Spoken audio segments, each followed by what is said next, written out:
Muy bien, bueno, buenas tardes. En nombre de la Universidad del Este, de la Facultad de Ciencias Humanas y específicamente del INCIS, que es el Instituto de Ciencias de la Salud, le damos la bienvenida a este programa de extensión universitaria a la comunidad. El Instituto de Ciencias de la Salud se ha propuesto realizar a lo largo del año un ciclo de conversatorios, tal es la denominación, de carácter mensual y abiertos a la comunidad, que se van a desarrollar en forma híbrida. Hoy precisamente estamos ante el primero de ellos y el tema va a ser Hablemos de menopausia. El título del conservatorio es Hablemos. Luego vendrán otros temas que vamos a ir comentando. Soy el doctor Orlando Forestieri, director del Instituto de Ciencias de la Salud de la Universidad del Este y especialista consultor en menopausia y climaterio. Fue una de las subespecialidades que uno puede elegir siendo médico ya con unos años en la especialidad ginecología, y ahí se deriva esa posibilidad. Hoy vamos a hacer esta charla, este conversatorio con una singularidad, que vamos a hablar de menopausia, pero como la menopausia es una disciplina que se caracteriza por entrelazarse con otras, me acompañan en esta oportunidad 4 profesionales que tienen mucho que ver con la menopausia, aunque en algún momento les va a parecer sorprendente. La doctora Raquel Krakover fue profesora adjunta de ginecología en la Universidad de La Plata, es especialista consultora en ginecología y especialista en sexualidad humana. Entonces ahí tienen el primer disparador, la menopausia y la sexualidad. La doctora Natalia Forte es médica diabetóloga, magíster en diabetología por la Universidad Favaloro, y vamos a hacer en este conversatorio algún diálogo sobre qué pasa con la mujer en menopausia y la diabetes. El doctor Alfredo Uranga, que es director del Observatorio de Salud del Instituto, es médico especialista en obstetricia, medicina perinatal, y se va a ocupar de qué sucede con la mujer que va a comenzar a transitar la menopausia. Dice, ¿y la fertilidad? Me quiero embarazar, pero estoy en esta etapa tan difícil. Y el doctor Pedro Álvarez, también miembro del equipo consultor de nuestro instituto, es médico nefrólogo con una larga trayectoria como jefe de nefrología del Hospital San Martín de La Plata y exdirector asociado de esa institución. Entonces, con el doctor Álvarez vamos a hablar de riñón y menopausia, otro de los temas no tenidos debidamente en cuenta.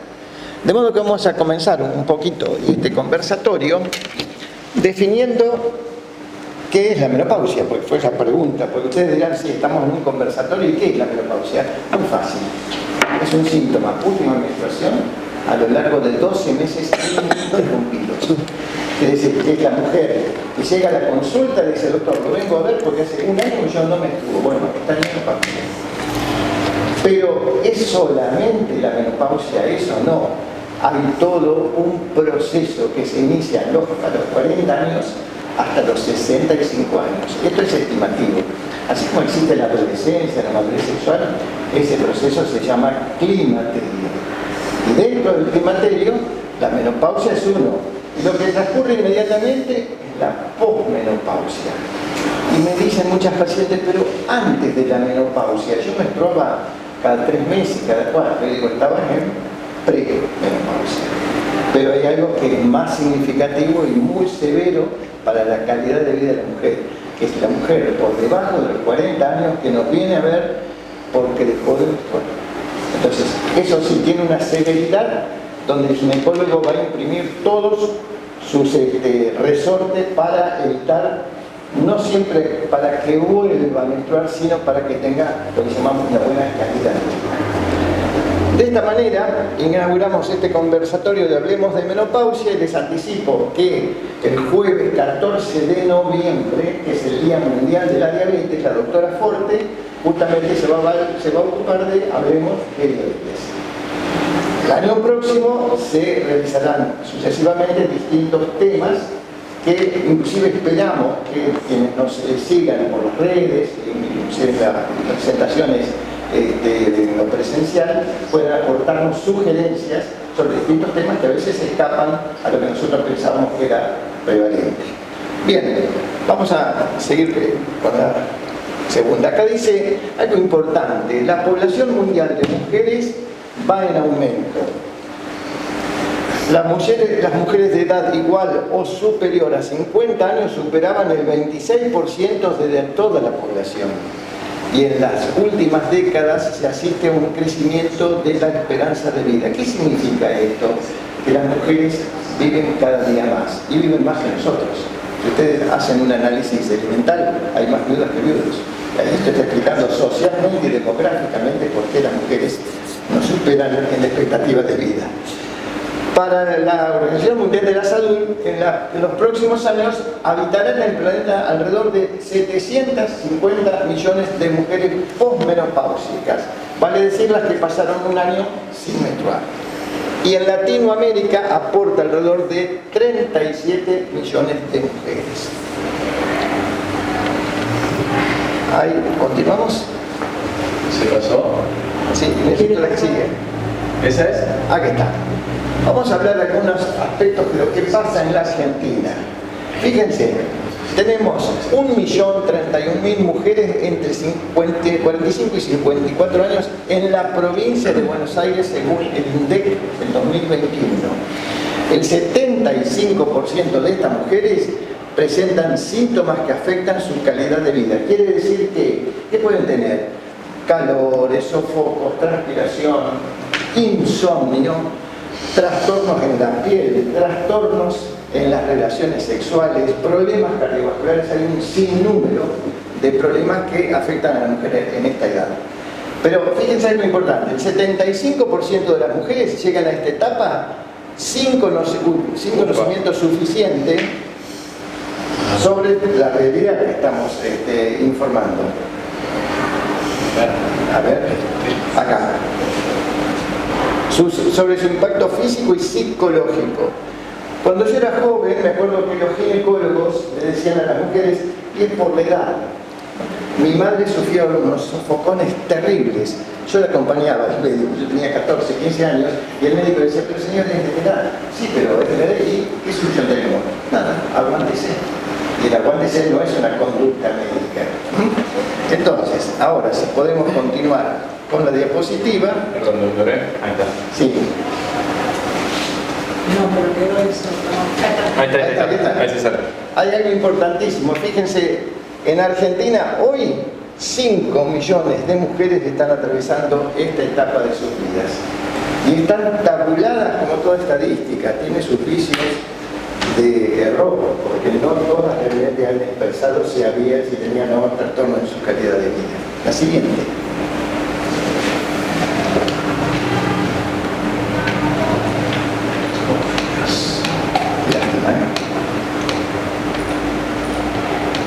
Bueno, uno analiza por qué estamos hablando hoy de menopausia. Y hemos tenido cambios en la pirámide poblacional. La población aumentó y la expectativa de vida también aumentó. Eso genera muchos problemas de salud, lo que acarrea un planteo de problemas de salud pública. ¿Referido a qué? A la financiación. Los financiadores se hacen cargo ahora de otros problemas que antes no existían o no se conocían o no eran tenidos en cuenta. Esto está dado por la feminización del envejecimiento. La mujer cada vez tiene más protagonismo en todo, no solamente en lo profesional, sino en la economía, en la sociedad, en todo. Y los ginecólogos somos los médicos de cabecera de las mujeres. Doctor, ¿me va a pedir un análisis? Sí. Hablamos en clave de sí, en música. ¿Me va a pedir una ecografía? Sí. Pero en algún momento le decimos, mire, le estoy diciendo que sí a lo que a mí me parece que es racional y tiene su indicación, pero no le voy a decir que sí a todo, porque si es así, las mujeres pretenden que se vayan con una pila de indicaciones y no es verdaderamente una medicina racional o basada en lo que se llama la evidencia. Por eso hay que tener una mirada objetiva del proceso de envejecimiento. Vamos envejeciendo, pero también necesitamos cuidarnos. Y eso no significa llenarnos de estudios, análisis, etc. Eso significa aplicar intervenciones efectivas. Yo siempre pongo un ejemplo. Un residente en el hospital que me presentó un caso clínico de una mujer que estaba en menopausia y trajo, en esa época todavía no estaba la virtualidad, pero era un montón, un sinnúmero de estudios. Y vamos a ir analizando estudio por estudio y los costos de estos estudios. Era una cifra, no me acuerdo, pero era enorme. Y bueno, ahora me interesa que me cuentes por qué consultó a la paciente. Y me dice, ¿y cuando la examinaste? Le dice, no, primero que yo solamente le pregunté por qué venía, la mujer tenía dolor de cabeza y calores. Pero no la revisé, le pedí todos los estudios. Entonces entramos a analizar y por ejemplo, de 10 estudios estaban justificados 3, para que vean lo que es la medicina basada en la objetividad. Y en lo que se llama criterio metodológico. Entonces, es importante, si uno va a convocar al colega que hace otra especialidad, como es el caso de esta tarde, yo tengo que saber por qué, cuál es la razón de por qué. Sigamos. La siguiente. Y acá está el gráfico de lo que hablé hace un rato. Menopausia, última menstruación, la premenopausia que les hablé y la posmenopausia. Y no los quiero confundir, pero perimenopausia es todo lo que rodea. Hoy está más simplificado. Y uno dice a las pacientes que a partir de los 40 generalmente vienen con alteraciones en sus ciclos menstruales, estás en lo que se llama transición menopáusica, caminito, para hacerlo más fácil. Y es importante que se lleve un concepto que todo este fenómeno es el climaterio. La medicina de la mujer en esta etapa es la medicina del climaterio. Seguimos. Entonces, el planteo que uno se hace es, ante la paciente que está en menopausia, ¿es un hábito más? ¿Me acostumbro a estar así con todos los síntomas que pueda tener?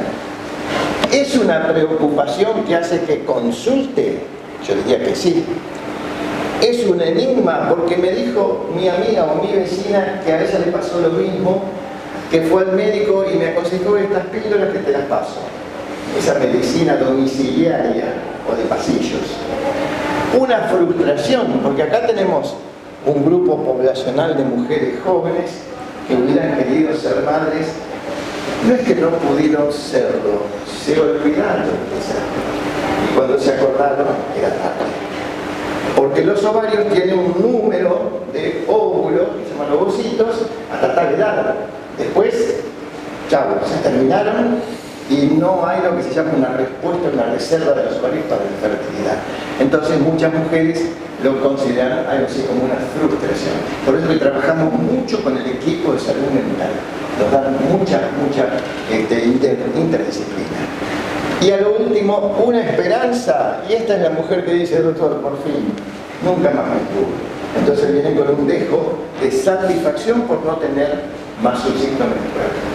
Muchas lo interpretan, dicen bien los psicólogos, como una etapa de duelo.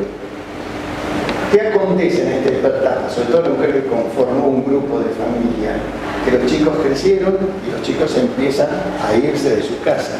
Síndrome del nido vacío, una de las características que domina esta etapa. Un psiquiatra amigo me decía, pero las cosas cambiaron. Ahora el síndrome del nido vacío es el síndrome del nido rellenado. ¿Pero qué es eso? Sí. Los chicos que se van, hacen pareja, todos dejan de tener pareja, vuelven otra vez a la casa. Síndrome del nido rellenado. Sigamos. ¿Pasó? Sí, dale. La que sigue. No, ya, yo estoy esperando que pase. Ahora sí. Bueno, esto es muy largo, pero justamente es todo lo que estamos hablando acá. Cambios psicosociales que se asocian con la menopausia. Fin de la vida reproductiva. Se terminaron los ovocitos, no hay posibilidades. No, la anterior, la debo haber tocado yo. No, anterior. Antes todavía. Sí, me confundí. Ahí está, Bueno. era ese. Cambios sexuales, de eso vamos a hablar con la doctora Krakover. ¿Qué pasa con el deseo? Nosotros decimos que el deseo sexual se torna hipoactivo, hay menos intención, menos ganas, menos deseo. La autoestima y los sentimientos de los propósitos de la vida que se modifican. Bueno, lo que dije recién, los niños crecen, salen de casa, traen nuevos problemas. Presiones laborales. Ahora hay toda una temática que se está planteando, que es climaterio y salud laboral. Porque se ven muchas situaciones de estrés, presiones laborales, etcétera, en los ámbitos laborales. Y hay estudios de laboratorio que están demostrando cómo muchas mujeres están acusando ese impacto a través de marcadores hormonales que demuestran que el estrés es un marcador que realmente genera muchos problemas en la salud. Bueno, inherentes a la profesión, éxito, compromisos, actitudes sociales, etc. Impacto del envejecimiento en sí misma o en la salud física. Sensación de mortalidad inminente, ahí es cuando hacemos la consulta con el equipo de salud. Doctor, no quiero vivir, no quiero seguir. Entonces eso lo escuchamos, afortunadamente no con frecuencia, pero lo escuchamos que hay que estar muy atentos. Ideación suicida de muchas mujeres, pero coincide matemáticamente con este impacto de la ausencia menstrual, con la menopausia. Y estar en la segunda mitad de la vida, bueno, yo siempre digo, en la segunda juventud, de modo que hay que estar preparado y dispuesto a conllevar esa segunda juventud. La que sigue, por favor. Entonces, para ir cerrando, menopausia no es igual a enfermedad, es importante. No es una enfermedad, es un proceso biológico. Es como si dijéramos, y la adolescencia dice, no, no es una enfermedad, es un proceso, y la madurez sexual lo mismo. Cuidado con la medicalización de la menopausia, es lo que yo hace un momento sostenía. Uso racional de los estudios que uno indique, uso racional de los medicamentos que uno indique. Pérdida de la femineidad, hay mujeres que se ven diferentes, se ven con el fin de la belleza y atractivos. Pérdida de la sexualidad, que no es así. La idea del envejecimiento, de la decadencia y la pérdida del autocuidado. La mujer que deja de arreglarse, de alinearse, prácticamente se aísla. Hay un síndrome de aislamiento en la mujer menopáusica que lo vemos con bastante frecuencia. Y después vamos a hablar de otro rol importante, el de nosotros. ¿Y qué pasa con nosotros? Porque estamos hablando solamente de ellas. La andropausia es la disciplina que se ocupa de los cuidados primordiales de la salud del varón. Sigamos. La siguiente. Entonces, ¿hay riesgo en la menopausia? Hay riesgo. Si ustedes me preguntan, ¿y en qué grupo? Eso es importantísimo. La mujer que yo les dije que dejó de menstruar por debajo de los 40 años, que se llama, antes peyorativamente se hablaba de menopausia precoz, es un término que ya no se usa más, es insuficiencia ovárica prematura o falla ovárica prematura. Es más coqueto, tiene más sentido científico y explica muchos de estos riesgos que estamos viendo acá. Cardiovascular, muchas mujeres se tornan hipertensas o tienen arritmias o tienen manifestaciones cardiovasculares que antes no las tenían. ¿En relación a qué está o con qué? Con la carencia de los estrógenos. Los estrógenos que son las principales hormonas en la vida reproductiva de la mujer. La progesterona es la otra y la testosterona en menor escala lo es también. Un trastorno metabólico, que ya lo vamos a charlar con la doctora Forte, diabetes, muchas veces comienza así, o lo que se llama insulinoresistencia. El trastorno óseo, que ya esto ocurre en mujeres más grandes. Pero ¿qué pasa con la punto? ¿Qué acá, por favor? La anterior. La anterior. No. Ahí está. El trastorno óseo, la osteoporosis, que es la pérdida de la masa ósea de las mujeres. ¿Y qué sucede? En la de menos de 40, que yo les decía, en insuficiencia ovárica prematura, bueno, hay chicas que tienen 35, 36, uno les pide una densitometría, que es el estudio tan recomendado y conocido, y se encuentra con valores como el de una paciente de 55, 60. Y la densitometría, en la facultad se los digo a los chicos, no pidan una densitometría porque sí, o la paciente que viene y tiene 50 años, me va a pedir una densitometría, ¿por qué? Porque a fulana se la pidieron, no importa, pero ¿qué factores de riesgo? Bueno, tenés factores de riesgo. Factores de riesgo es el haber dejado de menstruar tempranamente, o tener hipotiroidismo, o tomar diuréticos, o tomar anticonvulsivos. Ahí sí uno va a pedir una densitometría. La he pedido a una chica de 20 o 22 años. La anorexia nerviosa, todos lo que ustedes deben conocer, cursa con cuadros de osteoporosis en muchas situaciones. Y acá hay otro tema importantísimo, que es alteraciones geniturinarias. Hoy está muy en el tapete esto, el síndrome genituurinario, los trastornos que tienen las mujeres en las relaciones sexuales, infecciones urinarias frecuentes, falta de lubricación. Y bueno, acá ha ingresado otra disciplina dentro de la ginecología, que es la ginecología cosmética. ¿Y qué se usa para esto? Se usa el láser. Hay que ver qué dice la evidencia científica. Hasta ahora no dice demasiadas cosas favorables, pero este hecho que se está usando para este tipo de trastornos. Pero los que venimos de antes usamos cremas y óvulos con medicamentos que no tengan impacto en órganos como la mama o en el útero. Pero el síndrome genituurinario hoy es, digamos, la vedette en el tratamiento de la menopausia. El riesgo oncológico. Al interrogar a una paciente, el conversatorio, hubo un gran filósofo y médico que se llamó Francisco Mario, que hablaba de escuchar a la paciente, y él lo denominó el escuchatorio. Y nos decía, y después del escuchatorio, ¿qué viene? El conversatorio. Entonces, en este conversatorio, tener en cuenta y preguntarle a la paciente, ¿usted tuvo algún tumor? ¿En qué localización? Y ahí es cuando el médico va a decir, no, a esta paciente no le puedo indicar tal tratamiento. Entonces, tener la realidad objetiva de lo que se va a indicar. Y las disfunciones sexuales que ahora nos vamos a ocupar. Seguimos. Entonces, acá un poco esto resume. ¿Debe realizarse el tratamiento? Cuando hay, primero tiene que haber una buena relación médico-paciente, que es este conversatorio. Fundamentalmente en función de cuánto tiempo de menopausia tiene, de los factores de riesgo que dijimos, informar y no alarmar sobre el riesgo oncológico. Los tratamientos avalados por la evidencia médica. Si voy a indicar tal medicamento, tengo que tener el soporte y el respaldo de que está avalado, por ejemplo, por la FDA, que es la entidad señera que vigila los medicamentos.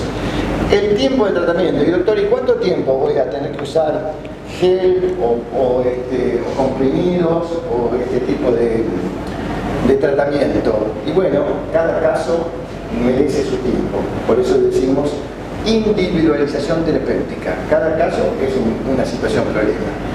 Finalmente, tener en cuenta que son mujeres en menopausia, no son mujeres enfermas en menopausia. Eso es básico. Creo que vamos terminando. A ver. Por lo tanto, menopausia y climaterio es la oportunidad diagnóstica en la vida de una mujer para realizar medicina preventiva. ¿Cuánto hace que no se hace un paro, señora? Y por lo menos desde que tuve mi hijo, 20 años, por ejemplo, pasa muy seguido. O me dijeron que ya no se hace más el Papa Nicolau. Sí, desde el punto de vista de los catastros poblacionales, y yo tomo 50.000 mujeres en la ciudad de La Plata, vamos a hacer un catastro de PAP. ¿A partir de cuándo? Desde el inicio de las relaciones sexuales y hasta los 65 años. Porque es la etapa donde el famoso virus del HPV cada vez entra a involucionar más. Pero en la práctica del consultorio le voy a hacer un Papa Nicolau. Si lo tengo que revisar, ¿qué me cuesta en 2 minutos hacer un PAP? Absolutamente nada. Porque yo quiero que mejore su calidad de vida, que haya un espacio de cuidado en la mujer adulta mayor. La UDE está ofreciendo y va a ofrecer para el año próximo una diplomatura justamente que se va a ocupar de la asistencia de la mujer adulta mayor. Y fundamentalmente ofrecer una consejería objetiva fundamentada en estudios validados, es decir, estudios que tengan respaldo científico y que por lo tanto uno pueda aplicar esos resultados a través de una medicación, a través de un estudio que corresponda. Y creo que con esta ya finalizamos. Jane Fonda, la sabiduría de la menopausia. Ella dijo, ahora somos mujeres sabias, activas y poderosas, no es poco. Bueno, muchas gracias, esta es la... Bueno, y ahora sí vamos al conversatorio propiamente dicho, ¿no es cierto? Doctora Krakover, la paciente llega a la consulta, como decíamos recién, y dice, cuando uno le pregunta, además, ¿no? Sus relaciones sexuales, ¿cómo son? No, dice, si puedo no tenerlas, mejor, no me interesa. Pero su esposo, no, tampoco a él le interesa. ¿Sucede eso? Bueno, sucede. Lo que también sucede que es, a veces tenemos algunas dificultades, sobre todo para hablar de sexualidad, cuando se desconoce qué es la sexualidad. Según la Organización Mundial de la Salud, la sexualidad es algo central del ser humano que nos acompaña durante toda la vida. Es decir, yo diría que es una energía que nos hace ser, vestir, hablar y que nos acompaña desde que nacemos hasta que fallecemos. Entonces, ¿cómo es eso? Lo que pasa es que estamos acostumbrados a hablar de sexualidad y nos estamos enfocando exclusivamente en el acto de la reproducción, en el periodo en el que es, digamos, básico la reproducción y que científicamente es la más estudiada. Es decir, que nos acompaña en las distintas etapas de la vida, es decir, cuando nacemos, cuando somos niños, en la pubertad, en la adolescencia, en la madurez sexual y en la vejez.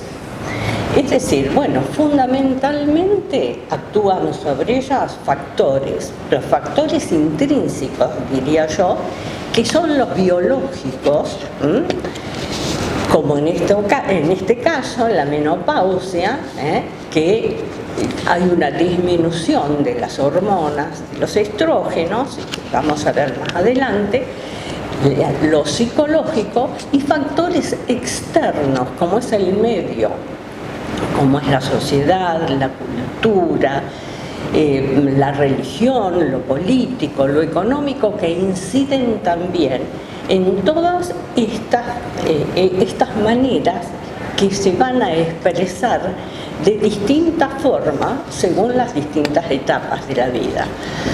Y entonces, ¿qué sucede? Nosotros estamos acostumbrados a escuchar que, no, claro, en la vejez hay mitos como que las mujeres o los hombres no tienen deseo, pierden la sensación de llegar a un orgasmo, los hombres no tienen erección, las mujeres tienen problema de humectación en su vagina y que le produce dolor, pero en realidad hay factores negativos como los mitos, como esos mitos que vienen de afuera que hacen que se rechace esta sexualidad. Durante toda la vida, la fuente de la sexualidad es el placer, desde que somos recién nacidos hasta la vejez.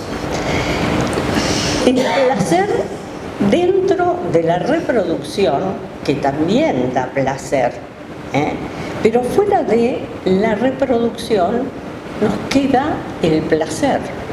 El placer en cómo actúa. Actúa de alguna manera a través de los sentidos, del tacto, cuando acariciamos, cuando abrazamos, de la vista, del olfato. Todos estos sentidos van a ser asimilados y en las distintas etapas vamos a tener una reacción y un comportamiento. El comportamiento del periodo de la menopausia, si bien hay acciones, como hoy decíamos, biológicas, que pueden ser superadas consultando a un profesional desde el punto de vista biológico, de la escasez de los estrógenos o la desaparición de los estrógenos, existe esto otro, que la mujer pueda sentir compartiendo una estima superior, es decir, está tanto la mujer como el hombre pueden tener una mejor calidad de vida, porque esa es la otra cosa que se dice, que las relaciones sexuales en la gente grande es contraproducente. Este es otro de los mitos, y cuando no es la realidad, sino que es todo lo contrario, aumenta la autoestima, el bienestar y la calidad de vida. Perfecto, muy bien. O sea, hay todo un fenómeno de multicausalidad también en esta situación. Exactamente. Perfecto. No es solamente orgánico. Claro. Y lo más importante es que no podemos medir, como hasta ahora se ha medido, la sexualidad con respecto a la cantidad de relaciones sexuales que se tiene o de los rechazos. Buenísimo, muy bien, gracias. Las mujeres por lo general en esta etapa tienen un incremento en su peso corporal. ¿Tiene algo que ver, Natalia, el incremento de este peso corporal con la aparición de diabetes? Porque vienen muchas mujeres transitando su menopausia. Usted sabe, doctor, que el clínico me pidió unos análisis y tengo el azúcar elevado. Sí, así es, Orlando. Bueno, por lo general las mujeres que entran en menopausia tienen lo que se llama síndrome de insulina resistencia, o sea, hay aumento de la insulina basal, lo que hace que justamente con todo este movimiento hormonal aumente la insulina y de esa manera aumente el peso por consiguiente. Debido a que se produce un efecto preinflamatorio a lo largo de todo el cuerpo, se produce también retención de líquido y justamente el aumento de la insulina que produce mayor apetito. Claro, y muchas pacientes me dicen, pero mire, yo no tengo antecedentes hereditarios de diabetes, sin embargo, ahora me dice el diabetólogo que estoy con una diabetes tipo 2. ¿Por qué no aclarás un poquito qué es eso? La diabetes tipo 2 por lo general viene muy con la mano con respecto a la epigenia. La epigenia es el medio, ¿verdad? Entonces, nosotros estamos viviendo en un medio donde predomina mucho la comida chatarra, predomina mucho el sedentarismo. Entonces, todo este tipo de cosas hace que nosotros vayamos aumentando de peso de a poco, acompañado también con el caso de la menopausia. Tanto movimiento hormonal, vamos aumentando de peso, vamos aumentando nuestra insulina y de esa misma manera comienza a aumentar el azúcar. Al principio vamos a ver mayor aumento de insulina y menor cantidad de azúcar, bien, debido a que la insulina está muy alta y me deja en valores relativamente bajos la glucemia. Cuando esa insulina ya se acaba porque hay agotamiento de las células del páncreas que producen la insulina, comienza a subir el azúcar y ahí ya pasamos a una prediabetes o a una diabetes propiamente dicha. Buenísimo. Alfredo, llega una etapa que la estuvimos señalando recién, que es biológica, pero también tiene un fenómeno social y psicológico. Pasaron los 40, 42, 44 y quiero embarazarme. ¿Se quieren embarazar? ¿Se tienen que embarazar? ¿Cuál es un poco la perspectiva de todo esto? ¿O la explicación de toda esta situación? Bueno, como yo sabía que ibas a estar por estos lados, estas preguntas, hice una investigación para ver realmente si había habido algunos cambios. Sí. Hice revisión en bibliografía en idioma inglés y en idioma castellano para sumar, digamos, pautas culturales diferentes. Indudablemente hay cambios, porque, por ejemplo, en la Argentina, sepamos que habitualmente nosotros teníamos una prevalencia de 700.000 nacimientos al año. Hoy tenemos 500.000.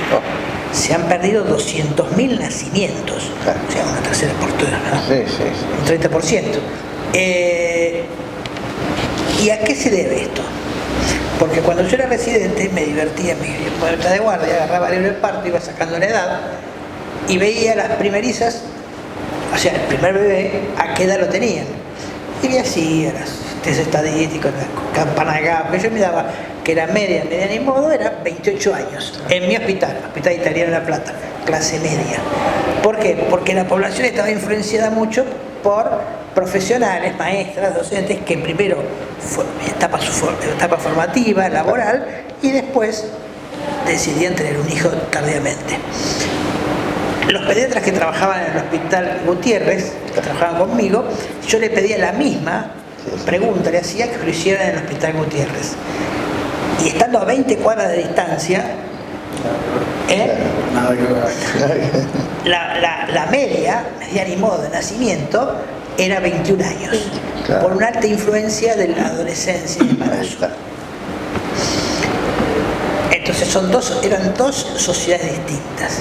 Entonces ahora la pregunta que me hice yo, estos 200.000 partos que perdimos, si bien estadísticamente se tienen que separar en forma constante, la pregunta que le hice a varios investigadores de la Argentina, 2 o 3 centros que hay en el país, si ellos me podían explicar esto. Y me dijeron, mira, la proporción de baja de nacimiento se da en todos los grupos etarios, en los pobres y en los grandes. Así que hay un cambio cultural muy grande. Y esto en el mundo se ve. Europa fue la que primero dio el paso. En Europa hay más gatos que chicos. La gente no tiene hijos porque privilegia el estándar de vida. Y bueno, Latinoamérica comenzó con esto y la probable respuesta que hay a esto es que la anticoncepción hoy llegó a todos lados. Hoy llegó a todos lados. Por un momento, gracias a Dios, porque de esa forma evitamos el embarazo no deseado, primer causa de interrupción del aborto. Esto no es una medida ni religiosa, nada, sino que era un problema asistencial. La mortalidad materna proveía mucho del aborto. Y bueno, la anticoncepción frena esto. Y entonces vemos que las mujeres tienen otras prioridades. A una nena, ¿qué se le regala? Va a cumplir años una muñeca. Históricamente ustedes, cuando eran chicas, jugaban con muñecas. Bueno, ahora vamos a una juguetería y yo digo, che, mi nieta cumpleaños, ¿qué le puedo comprar? Mira, lo que está saliendo como bar es esto. ¿Qué es? Una pelota de fútbol. Muy bien. Si no, un palo de hockey. Muy bien. Botines. Muy bien. Juegan acá, juegan al hockey. No, juegan al fútbol y juegan al rugby. El Club La Plata Rugby tiene una división completa de jugadores de rugby, cuales 2 jugadoras del división superior juegan en el seleccionado argentino femenino. Entonces, vemos que acá yo no iba a encontrar una novia mía a los 18 años que jugara rugby. A eso que fue el deporte que hice yo en mi vida. No existían, las chicas nos venían a ver a nosotros, no iban a jugar. O sea, hemos cambiado, la mujer cambió prioridades. Y la mujer hoy, la presidenta del Fondo Monetario Internacional, es mujer. Y si empezamos a analizar profesoras titulares, políticas, ministras, etc., la mujer está jugando un rol muy importante, para lo cual se capacita. Entonces tiene que estudiar. Entonces esos estudios no son la universidad, sino que son doctorados, sino que son maestrías, y todo eso va corriendo. Y la prioridad de tener hijos no es tan importante. Antes tenían un mandato. Una mujer, si no tenía un hijo, era como un hombre que no plantaba un árbol, no escribía un libro. Bueno, no existe ese mandato ya. Antes yo llegaba con mi esposa y que siempre estaba el nabo, perdón las palabras, ¿no? De la familia, él y ella, que sería, ¿y para cuándo? ¿Para cuándo qué? No sabían si había un problema de esterilidad, no sabían nada, pero preguntaban ellos. ¿Para cuándo somos? Lo haces abuelito fulano. Y lo que a mí me importaba no existía. Ahora existe. Esa sociedad cambió. Prioridades económicas, laborales, de capacitación. Tanto que la Organización Mundial de la Salud hoy está diciendo que la edad promedio en los países desarrollados es 30 años. Ahora, perdón, es tan real lo que estás diciendo que en la consulta, y directamente yo lo mido con la actividad intelectual de la paciente. Cuanto más compromiso intelectual tiene, mujeres empresarias, directrices y demás, la pregunta, bueno, en la historia clínica, 42, 43, chicos, no tengo pareja y no quiero tener hijos. Es la otra respuesta. Y quiero criopreservar, digo, para que te quieras criopreservar se tienen que dar las condiciones. Digo, no te olvides que a los 35 años es el quiebre de la fertilidad. Pasaron, tenés 42, 43, vamos a pedir los estudios, sí, pero generalmente llegamos a esa conclusión.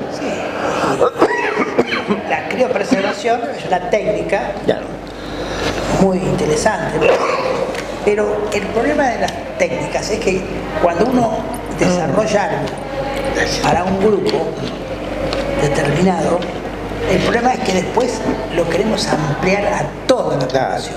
Se universaliza. Empieza a ser peligroso. Se universaliza. Exacto, se universaliza. Por ejemplo, las técnicas de congelamiento de óvulos surgió como respuesta a problemas, por ejemplo, oncológicos. Una mujer tenía que enfrentar un tratamiento de cáncer, se le sacaban óvulos, se los conservaban, si la mujer después volvía a un estado de salud en el cual podía quedar embarazada, se daba la posibilidad de una fertilización. Y en el varón también, en el varón también, porque es otra situación. Bancos de semen, sí, tal cual. Después se empieza a decir, se abre a todo el mundo. Sí. Hay miles de ejemplos, sobre todo en la obstetricia hay miles de ejemplos en eso. Bueno, muy bien. El gran problema que quiero detallar es esto, que quiero que quede clave. ¿Se puede quedar embarazada cercana a la menopausia? Se puede. Está bien eso, está bien que informemos. Una mujer debe estar informada a los 20 años que tener hijos a los 40 aumenta la mortalidad materna. No es lo mismo un caño recién puesto que un caño en una casa de 30, 40 años de uso. El sarro, etc. Entonces, las arterias de esa mujer no son las mismas. El páncreas de esa mujer no es el mismo, el hígado no es el mismo. Entonces comienzan a aparecer enfermedades hipertensivas, complicaciones diabéticas, complicaciones nefrológicas. ¿Por qué? Porque es una mujer que ya pasó un periodo normal.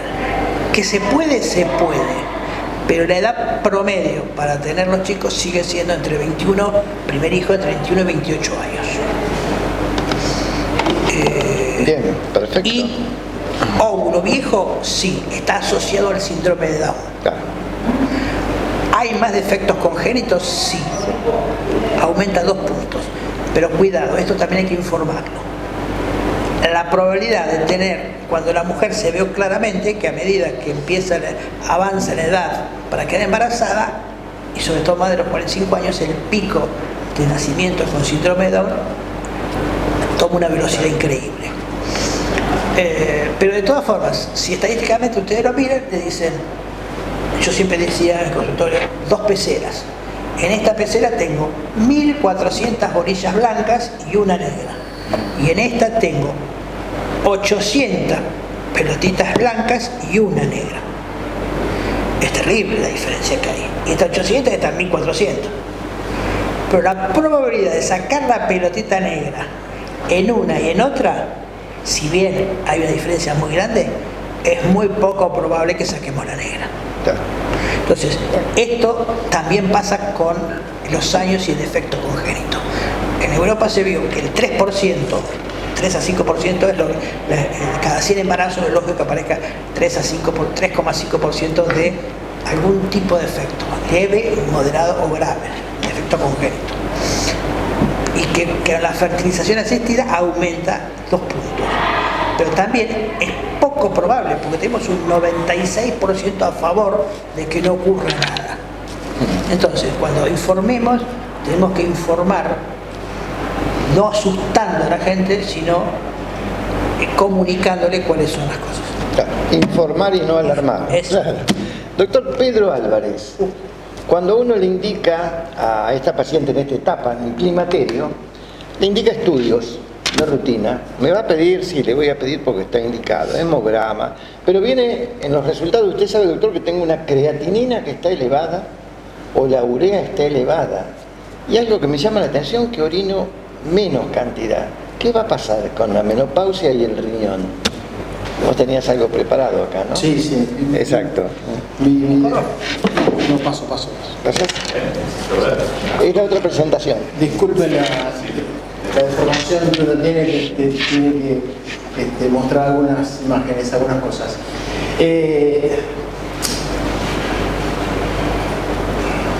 Bueno, como hablamos de menopausia, vamos a hablar de menopausia y riñón. ¿Sí?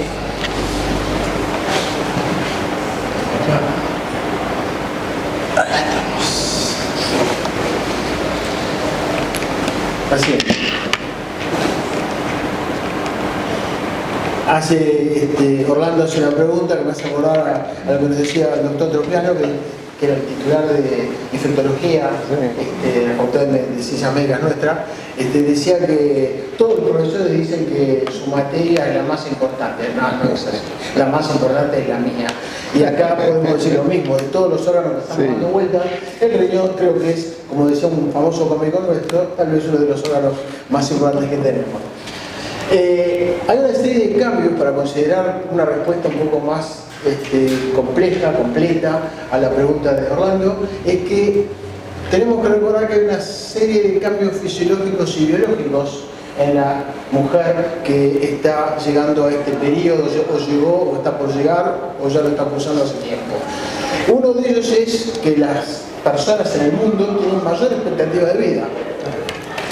Por lo tanto, se exponen a problemas nosológicos, enfermedades, mucho más que antes. ¿Por qué? Porque antes se morían a los 30 y ahora hay montones de países del mundo que su expectativa de vida supera los 80 años. Algo que ya se dijo es que claramente hay una disminución, después vamos a ver un grafiquito donde se ve cómo cae el nivel de estrógenos a medida que la mujer ingresa en este periodo, ¿no? Que se caracteriza claramente por un descenso de los niveles de estrógenos. También podemos mencionar que hay diferencias anatómicas ya de por sí desde el nacimiento en el desarrollo de los riñones del hombre versus de la mujer o de la mujer versus el hombre. El tamaño de las mitocondrias, que mitocondria es como la usina generadora de energía en la célula de cada una de las células que el organismo tiene, condicionan actividades metabólicas del riñón y eso hace que también haya cambios en el metabolismo y en el manejo de elementos como por ejemplo, como decir, fármacos o tóxicos. Y además vemos que en el periodo al cual nos estamos dedicando, la menopausia, la posmenopausia, es que se ha perdido algo que era clave en la mujer hasta determinado momento, que era la capacidad gestacional, y ahora entramos en un periodo que podemos decir como al nivelarse o disminuir el tenor de estrógenos, se va como emparejando con la patología del varón. ¿Sí? Empieza a padecer situaciones como por ejemplo, estamos poniendo acá, hipertensión arterial. La siguiente, por favor. También se nombraron datos de la epidemiología y estamos hablando de cientos de millones de casos, de personas que están afectadas de algo en el mundo. En este momento, al año 2024, según la Asociación Americana de Diabetes, se estima que hay 450 millones de pacientes diabéticos. Vos me dirás, es tu tema, no me quiero meter mucho, pero más o menos es lo que hay. Y que el 90% de ellos, ya lo dijeron, es del tipo 2. ¿No? Hay dos tipos de diabetes, tipo 1, tipo 2, ¿no? Básicamente uno que requiere insulina, aunque todos pueden requerir insulina, pero el 90% es de tipo 2, diabéticos que han aparecido esa enfermedad en un proceso de adultez. Y este número de 450 millones para el año 2050 se estima que va a ser 850 millones de diabéticos. Fíjense el nivel de este número, el impacto individual y en los programas de salud pública o privada existen, ¿no es cierto? ¿Cómo que van a tener? En lo cual, perdón que te corte, en lo cual justamente hay que aclarar que más o menos de esos 450 millones de personas, no todos saben que tienen un diagnóstico de diabetes o de prediabetes, que después lo vamos a ampliar en la próxima clase. Bien, y cuando nos referimos a los procesos renales, otro dato que es también muy alarmante es que se sabe que el 10% de la población tiene algún grado de disfunción renal. Lo que pasa es que la enfermedad renal puede ser un iceberg del cual se ve una punta y hay una gran parte de esa masa de hielo que está por debajo del nivel del agua y no se ve. Pero sabemos por los datos epidemiológicos que un 10% de las poblaciones tienen enfermedad renal crónica, usando un poco las palabras de la doctora, es ¿cuántos no lo saben? ¿Cuántos no lo saben? De estos, el 20% de la población, aparte, el 20% de la población general es hipertensa. Y también de vuelta, y hay muchos que no lo saben. Y volviendo a unir la enfermedad renal con la diabetes, decimos, tal es así que ya el término nefropatía diabética es parte de la enfermedad renal diabética, deberíamos hablar de enfermedad renal diabética, el 20% de los pacientes diabéticos tienen enfermedad renal. Y hablamos de los pacientes o de las pacientes porque vemos que una vez que la mujer ingresa a la menopausia, se va a convertir en un paciente más, ya sea hombre o mujer, afectado por estas cuestiones. Así es.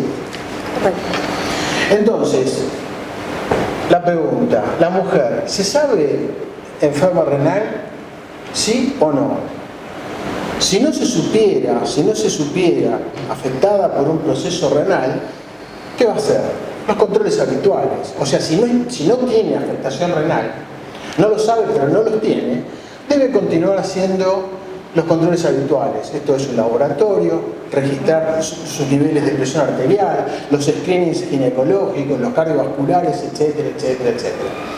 Ahora, si la mujer se sabe enferma renal, supiera que tiene un problema renal porque alguien le dijo, porque como dijo Orlando, le pidieron un laboratorio y le encontraron una creatinina alta, una urea alta, el médico lo vio, lo chequeó, hay que hacerse un par de preguntas iniciales que son: ¿cuál es la causa de esta disfunción renal?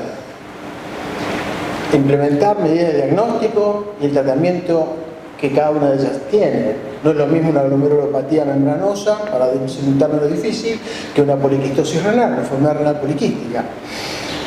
Si tiene enfermedad renal crónica, o sea, que las disfunciones del laboratorio o las disfunciones de la estructura anatómica vistas en una ecografía o cualquier otra imagen persiste por más allá de un tiempo determinado, esto es 3 meses, la definimos como enfermedad renal crónica.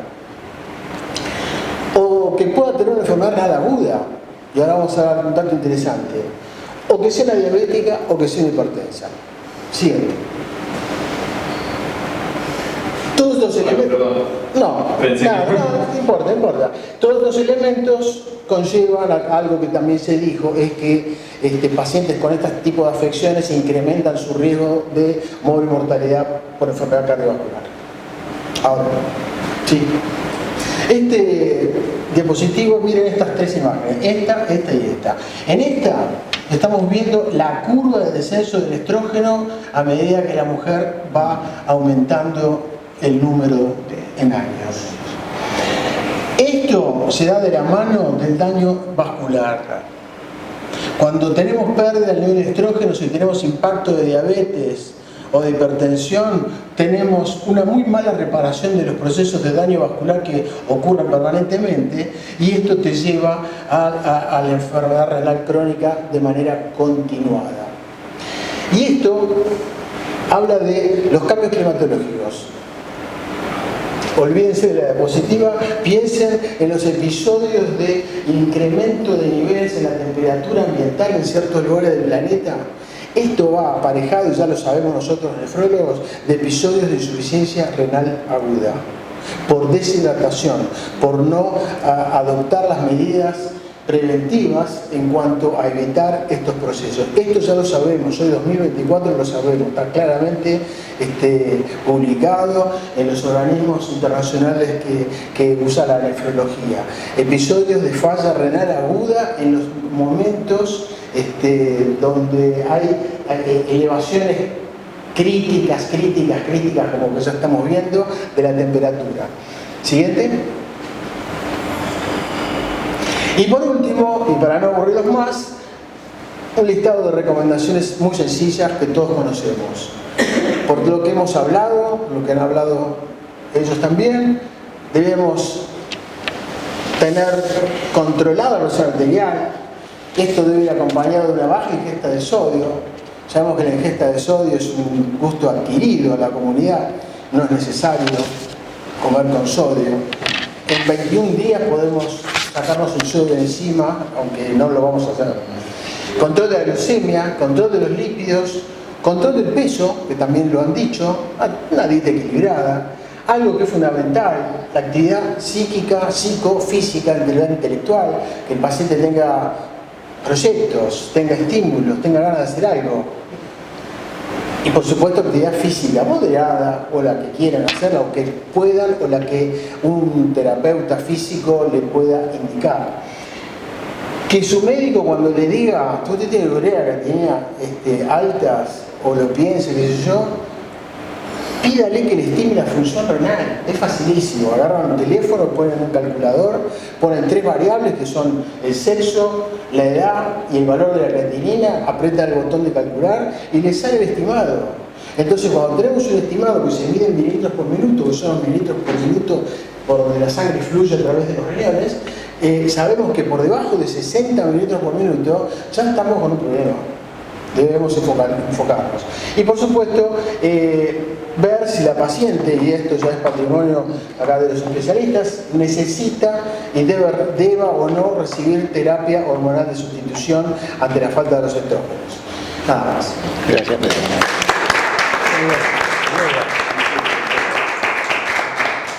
Raquel, en muchas situaciones hay pacientes que vienen a la consulta porque fueron operadas. Miren, me operaron de fibroma, me sacaron el útero. No es un problema oncológico, nada.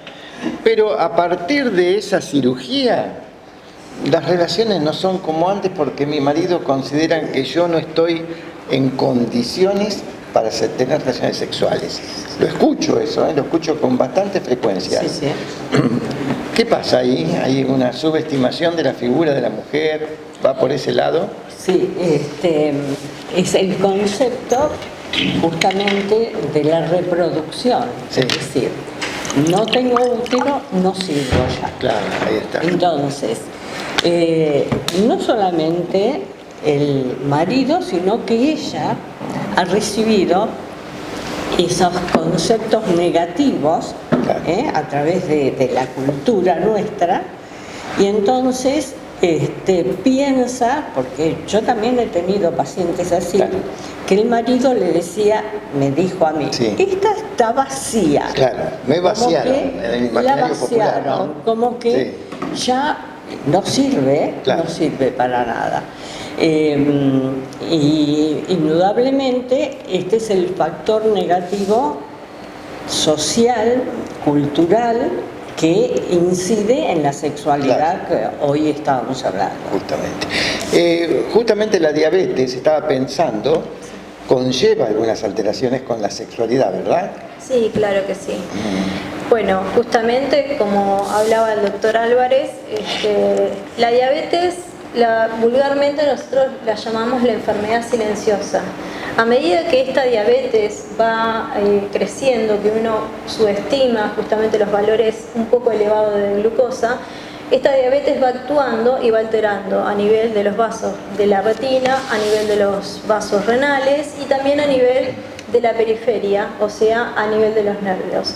Esto nosotros lo llamamos neuropatía periférica. Esta neuropatía periférica lo que hace justamente en el hombre dificulta mucho la erección masculina, bien, y agrava justamente la erección masculina. Y con respecto a las mujeres, potencia la signosintomatología que tienen en la menopausia. Hablamos de justamente dolor al momento del coito, sequedad vaginal y también falta del deseo sexual. Hay algo que estaba pensando a raíz de las técnicas de reproducción asistida. Uno ve muchas pacientes que están solas, que no tienen pareja y que aceptaron la donación de esperma y a veces la de óvulos también porque pasaron la barrera de la fertilidad. Claro, y acá viene mi pregunta, ¿el obstetra para recibir este impacto que yo creo que es más social que otra cosa, de la mujer que viene sola, nadie la acompaña, no tiene contexto familiar, no tiene pareja concibió un hijo por una técnica de reproducción asistida, quizás no asistió tempranamente al control prenatal y de pronto te encontrás con una chica que viene con 4 o 5 meses de embarazo y cómo sigue la historia. Bueno, yo me quedé en una cosa, una anécdota que siempre cuento. Sí. El mandato que había para tener un hijo antes, ¿no? Ana Bolena fue a parar a la Torre de los Ingleses y decapitada por su... Porque no podía, no le daba el rey, el príncipe al rey. El príncipe, claro. Entonces le cortó la cabeza. Bueno, chicas, ustedes están... Vos me decís si estamos en capacidad de atender. Yo hoy le estaba diciendo, cuando corremos a la derecha, la media de edad del primer embarazo, o sea, la mujer está teniendo cada vez más, los hijos a mayor edad. Y yo les dije, no es lo mismo las arterias, el riñón, el páncreas, el cerebro. Y eso hace que la prevalencia del embarazo de alto riesgo en determinados grupos etarios aumente por la edad. Y siempre tuvimos un problema, que la medicina o la ciencia va a una velocidad y la respuesta ética humana va más despacito, ¿no es cierto? Entonces a veces nos encontramos sin respuesta a determinadas cosas. En estos últimos años estamos viendo que los cambios sociales y culturales, poblacionales, son tan grandes que a veces no tenemos respuesta o capacidad de darle respuesta de la medicina a esos temas. ¿Y cuál es eso? Nosotros tenemos la obligación por ley nacional, que no en todos lados se cumple, de que en todos los lugares donde haya nacimientos deben estar dadas las condiciones necesarias para la emergencia materno-perinatal. Tener anestesista, tener quirófano seguro, tener sangre segura, tener un pediatra que atienda al bebé si tiene un problema, sangre segura por una hemorragia. Y todos estos conflictos de la mujer aumentan a medida que los partos se hacen con mujeres más de mayor edad. Entonces, la capacitación que tienen nuestras maternidades ahora tiene que tener, no es eso, nada, de un parto no se muere nadie. Momento, nunca he estado en un parto. Tenemos que tener la capacidad. Y de movida, yo era jefe de servicio, me pedían derivaciones. ¿Y por qué la derivación? No, porque hay que hacer una cesárea. Está bien, una cesárea. El lobo no puede hacer una cesárea. Pero... No. ¿Por qué? Porque hay 2 anestesistas. Y los 2 se fueron juntos a pescar. Entonces, a veces, que teóricamente es fácil tener maternidades ajustadas a determinadas necesidades. Pero no siempre se cumplen. Nuestra organización tiene un grave problema de gestión de maternidades o de hospitales que reciban nacimientos, que no es tan sencillo. Mi padre nació hace 130 años en Magdalena, pero la mujer que tenía ese parto en Magdalena y domiciliario aceptaba una tasa de mortalidad materna y perinatal muy elevada. Nosotros la bajamos y estamos acá. Ahora que viene esta historia, es decir, yo quiero tener parto domiciliario, tenés que aceptar esta tasa de mortalidad materna y perinatal. No sé si fui claro. Sí. Y entonces, a mayor edad, tenemos que aceptar determinados problemas. O sea que hay mayor proporción de embarazo de alto riesgo. Mayores costos, mayores... Excelente. La verdad que uno se lleva para el lunes, como se decía en los congresos, una serie de conclusiones importantísimas. Fíjense que haber conformado esta mesa realmente hemos aprendido entre todos, la verdad es esa, porque uno no está con el riñón, no está con la diabetes, o con determinadas cosas más puntuales. Entonces, lo importante y la conclusión, además de agradecerles a los panelistas que realmente me han satisfecho en sus exposiciones, llevarse este concepto, que vivir en menopausia es más que sofocos. Fíjense las conclusiones que sacó cada uno de los expositores como para no considerar a esta etapa como primordial y de importancia capital para mantener la mejor calidad de vida. Esas fueron las dos palabras y van a ser siempre las dos palabras que nos van directamente a animar a continuar con estos conversatorios. Así que bueno, agradecimos a los presentes, a la Universidad del Este a través de está la decana de la Facultad de Ciencias Humanas, la licenciada Befri de Extensión Universitaria, todas las autoridades, muy agradecidos, y invitarlos para el 14 de noviembre con la doctora Natalia Forte para el Día Internacional de la Diabetes. Muchas gracias y será hasta la próxima.